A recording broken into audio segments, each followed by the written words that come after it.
Modelo de chefia retrógrado e desestimulante. O presidente Gutierrez falou aqui na fala dele. Nós não queremos tirar nada de ninguém.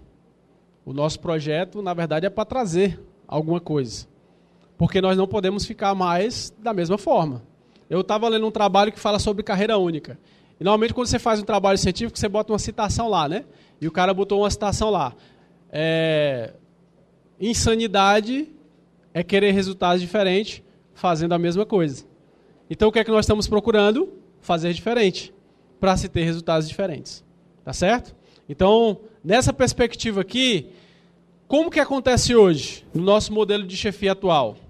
Vou citar um exemplo do Acre. Eu sou instrutor da academia. Eu dei aula para um rapaz lá de 23 anos, né? E ele terminou a academia dele e foi chefiar o município, que já tinha policiais lá com 30, 40 anos, né? Apenas era bacharel em Direito. E ele chegou lá, pegou um pipinaço e pegou um monte de situações que foi complicado para ele. O que é que nós estamos propondo? De que a pessoa ela consiga evoluir na sua carreira e, assim como acontece na ampla maioria dos países, que ele consiga se ver em uma carreira onde ele entra como inicial e consiga chegar no final da sua carreira. Hoje seria o chefe de polícia.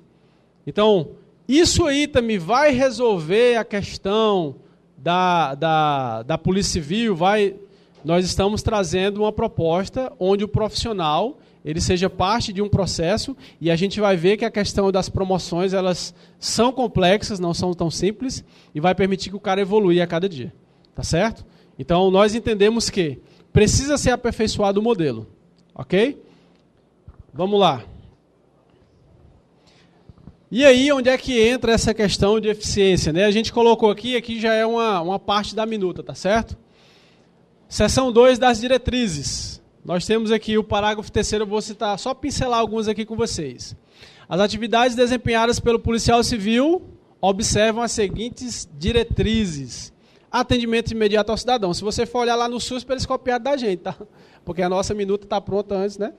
Então, deve ser votado. Atendimento. Então, a gente trabalha o planejamento estratégico e sistêmico. Porque vocês têm um planejamento estratégico na Polícia Civil do Rio de Janeiro? Tem. Na do Acre, eles têm um plano de governo, mas não tem um planejamento próprio da Polícia Civil. Mas o que é que acontece com esse planejamento estratégico e sistêmico? Eles não se interligam, né? Tem alguém aqui que é da inteligência? Eu não sei como é que funciona no Rio de Janeiro, mas inteligência, se olha na maioria dos estados, parece que é aquele negócio assim longe, né? De tudo, né? São as estrelas, né? Quando eu trabalhava na inteligência, o pessoal dizia, ó, os inteligentes chegando, né? Na verdade, não é isso, né? É uma forma. E quando a gente está falando em forma, a gente está falando em planejamento. E quando a gente está falando em planejamento de uma instituição que tem uma lei orgânica nacional, esse planejamento ele precisa conversar. Ele precisa ser interligado. E o que a gente pretende aqui é colocar... Aí tem outras coisas lá, integração entre outros órgãos, que é o que o próprio SUSP fala, distribuição proporcional do efetivo está lá no SUSP também, interdisciplinaridade da ação investigativa. O que é que nós estamos propondo aqui? Nós estamos propondo que aquilo que o SUSP está dizendo, que a gente consiga fazer institucionalmente no que se refere à Polícia Civil. Tá certo? E aí a gente parte do pressuposto de que essa organização hoje ela não existe. E a gente precisa começar a implementar algumas coisas dela. Mas a gente precisa fazer com que o nosso projeto ele deixe de ser projeto para se tornar uma realidade. E se a gente não conseguir de imediato, e a gente não vai conseguir, obviamente, porque tudo é um processo, fazer com que ele seja tramitado, aprovado, né, e coisa e tal, a gente vai conseguir fazer com que ele faça parte do cotidiano da nossa história. E dizer, não, precisa mudar. Certo? E eu vou falar mais com vocês sobre isso lá na frente. E aí a gente tem outras coisas também, né? Que é a cooperação e compartilhamento das experiências, prevalência da competência territorial, especialização. Então nós traçamos as diretrizes e a partir dessas diretrizes as polícias civis estaduais fazem o seu próprio planejamento, sua própria lei, baseado numa matriz que hoje nós não temos. Certo? E aí vamos agora para complexa, intriguenta, né? Aquele que traz algumas situações que para nós incomoda e para a sociedade hoje existe alguns paradigmas que precisam ser quebrados, mas principalmente a gente, antes de quebrar paradigmas, a gente precisa levar a compreensão. E eu vou discutir um pouco com vocês sobre isso. Polícia Militar. Há, a nível nacional, uma invasão velada ou assintosa das atribuições da Polícia Civil. Não sei como é aqui no Rio de Janeiro, mas eu vou comparar estados, tá certo? Tem estados que fazem um trabalho, e aí a Polícia Militar com sua P2, eu não sei se aqui tem o nome de P2 também, né? Faz o trabalho com sua P2, e aí a reportagem diz assim: Polícia Militar apreende, sei lá, 1 quilo de cocaína depois do trabalho da sua investigação. Certo? Matériazinha bacana, ninguém dá entrevista, só aquele negócio filmado lá. Beleza, isso é o que eu chamo de velado, mais ou menos velado, né? Aí tem o assintoso, que tá lá a mesma apreensão, aí vai o oficial da PM. Não, porque nós estamos há 2 meses investigando esses indivíduos, e esses indivíduos, papapá, e o cara está cometendo um crime dizendo na TV que está fazendo isso. É ou não é? É. Se a gente for identificar quais são as nossas atribuições constitucionais, lá está dizendo que eles sim trabalham no inquérito policial militar. Inclusive agora com algumas restrições, fizeram uma mudança agora, né, por conta do Exército, da Polícia Militar, o que é um, o que é do outro. Mas existe hoje essa questão da Polícia Militar. E aí nós estamos hoje vivendo uma situação um pouco complexa, como instituição. Né? A Polícia Civil, desde 88, ela vive um conflito interno e externo. Qual é o interno? Esse menino aqui é meu, tu não se mete aqui no meu trabalho, porque isso aqui só eu posso fazer e ninguém mais pode. Que é a chamada que a gente tem hoje, no entendimento, inclusive, diverso de autoridade policial. Vocês sabem que lá no Tocantins e lá no Ceará, estou falando Tocantins aqui de novo, Tocantins no Ceará existe uma regulamentação da Corregedoria de Justiça lá, que diz que todo mundo é autoridade policial. Já viram isso já? PRF, policial militar, todo mundo é. Mas peraí, não existe uma Constituição que diz como é que funciona esse negócio, de repente uma Corregedoria de Justiça diz que todo mundo é autoridade policial. O que está acontecendo? Está acontecendo que nós estamos sendo atropelados em nossas prerrogativas. E a gente precisa decidir, ou a gente se une para ver como é que a gente consegue consertar a nossa instituição e, obviamente, trazer benefícios à sociedade, ou a gente vê ela se esfacelar e ser atropelada por outras instituições, que são os externos que estão nos atacando todos os dias. E eu vou falar mais sobre isso com vocês aqui. Ó. Ministério Público. Entusiasta do ciclo completo. Eu vou até guardar o controle porque eu gosto dessa parte. Né? Quando você vai conversar com um cidadão que não é nada na segurança pública, é apenas um usuário, é o nosso cliente, ele sabe pouco de segurança na prática. Mas tu começar a conversar com ele, ele vai dizer assim, não, cara, a saída para a segurança pública é o ciclo completo. Eu já ouvi isso de várias pessoas. Aí tu pergunta para ele, mas o que diabo é ciclo completo? Aí ele faz que nem o Chicó e o João Grilo, né? Não sei, só sei que foi assim, né? É mais ou menos assim.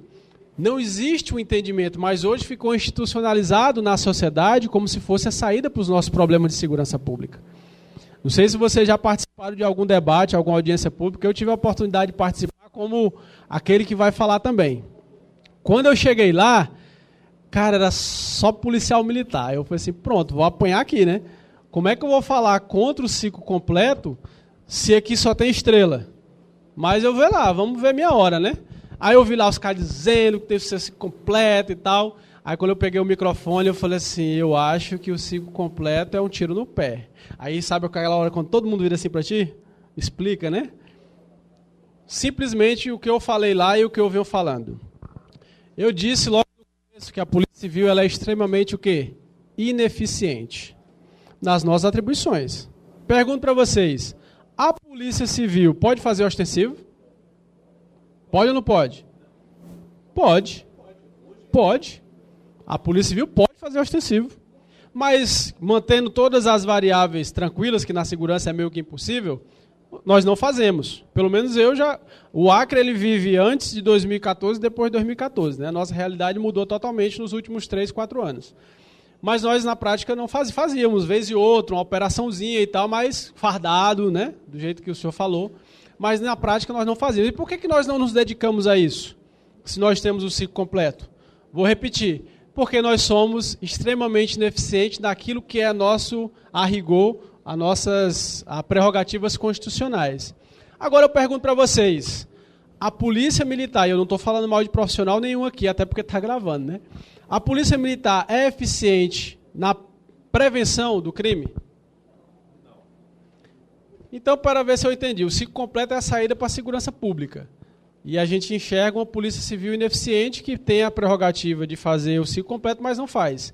E nós temos uma polícia militar que, na prática, é ineficiente, aí tem toda uma estrutura para dizer o porquê que ela é ineficiente, porque o crime não diminui, não é verdade? E aí todos os órgãos de segurança entram nessa matemática, mas quer o ciclo completo. Por quê?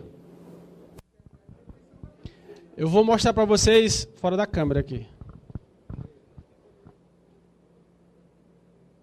Salário. Por isso, me dá aqui a atribuição do delegado que o oficial vai tomar de conta. Me dá aqui a tua investigação porque eu vou tomar de conta. Agora eu pergunto para vocês. Eu já vi policial dizer que é a favor do ciclo completo. Pensa só, quem trabalha numa delegacia lá, ele cuida de homicídios, tráfico de drogas, bacana. Concordo com você, cuido disso. Mas 50% ou mais da nossa demanda é a briga do vizinho. É o varal que foi amarrado na cerca lá, no ar que tem muita cerca, né? Agora vamos aqui trabalhar a realidade. Ciclo completo, PEC 51, já ouviram falar? PEC da Polícia Cidadã. Que nome lindo. Eu vou até colocar aqui o próximo slide. Aí vocês vão pensando sobre ele depois. PEC 51 fala que todo mundo vai ser igual perante a lei, né? Todo mundo vai fazer tudo, tal, tenta organizar lá de uma maneira muito incipiente. Agora vamos lá, se deu o ciclo completo para a Polícia Militar. Pergunto para André, a Polícia Militar, ela vai cuidar do extravio? Ela vai cuidar da briga de vizinho? Ela vai cuidar da ameaça, do vir de fato? Não, meu irmãozinho. O que é que eles investigam hoje? Vai lá ver. É homicídio, é tráfico de entorpecentes, é latrocínio. É isso, porque eles querem aquilo que dá visibilidade. Simples. E aí chegou-se, aí nós temos que fazer uma retrospectiva histórica, porque esse prédio aqui é histórico, né? Então, sem história não se vive. Então, se a gente começar a fazer uma análise lá, por que o ciclo completo hoje veio como o pai de todas, né, todas as soluções? Porque eles conseguiram institucionalizar isso socialmente, mesmo ainda não legalmente. Então, falando um pouco do que o André estava dizendo, por isso que eles querem, um projeto de emenda constitucional, é para mudar tudo. Para dizer que todo mundo é o pai dos meninos, entende? Só que aí vai ter o oficial e o delegado assumindo a prerrogativa de deliberação com relação a essa questão de autoridade. Leiam a PEC 51 e se arrepiem. Congresso Nacional, mais de 20 projetos que versam sobre o sepultamento da PC. E outros que visam sobre a esculhambação dela, desculpa a expressão, né? Então a gente precisa começar a pensar que essas casas legislativas, que começou a aprovar a rodo um monte de projetos de segurança pública, vocês já leram já o que foi aprovado lá já? Estão acompanhando? Acompanhem, porque nem tudo é bom. E nem tudo que tramita vai mudar a segurança pública, muito pelo contrário.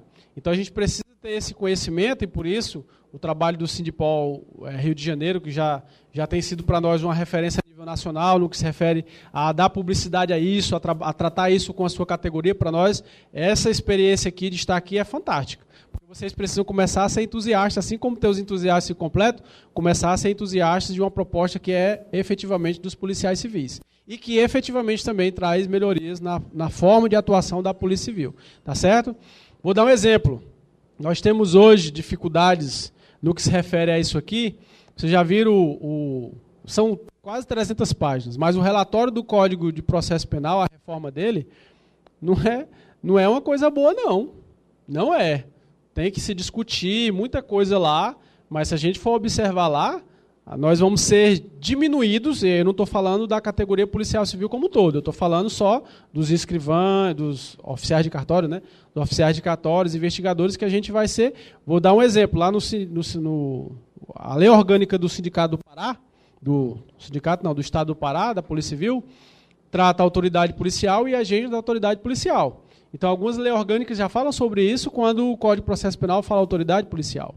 E essa organização está diminuindo a nossa representatividade como agentes sociais dentro do que se refere à investigação criminal. Tá certo? Então, vamos lá, vou tentar adiantar mais, tá?